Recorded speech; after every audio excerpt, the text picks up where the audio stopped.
Bonjour à tous et bienvenue dans cette nouvelle revue d'actualité. Nous allons revenir aujourd'hui sur les faits marquants de cette semaine. Après le ballon chinois, les incidents se multiplient dans le ciel nord-américain. Un avion de combat américain a abattu dimanche un nouvel objet non identifié à la frontière canadienne au-dessus du lac Huron. La veille, un autre engin a été abattu par un F-22 américain. L'objet volait à plus de 12 000 mètres d'altitude selon le ministre de la Défense canadienne.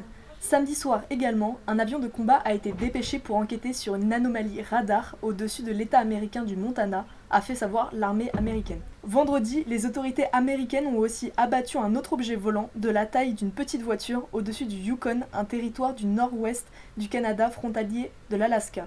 Ces événements surviennent une semaine après la destruction par Washington d'un ballon appartenant à la Chine et qualifié d'aéronef civil utilisé à des fins de recherche météorologique. Selon les responsables du Pentagone, ce ballon a notamment volé au-dessus de l'État du Montana, qui abrite des silos de missiles nucléaires avant d'être abattu au-dessus de l'Atlantique. La République populaire de Chine a même affirmé que plus de 10 ballons américains ont survolé son territoire depuis l'année dernière. Les États-Unis ont démenti cette accusation. La chercheuse franco-iranienne Fariba Adelka, arrêtée en 2019 en Iran, est sortie de prison.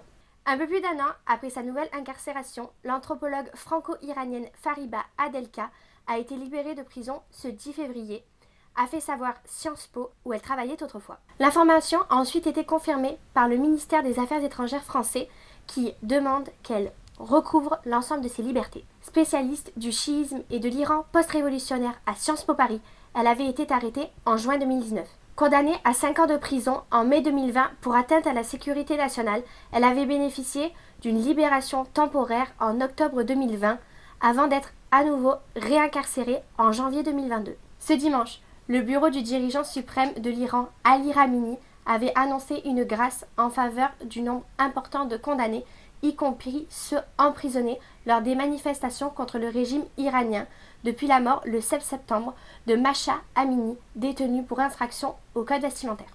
Jeudi dernier, des médias basés à l'étranger ont rapporté que 7 femmes militantes et journalistes ont été libérées de la prison d'Evin à Téhéran. Plusieurs dizaines d'Occidentaux sont détenus en Iran.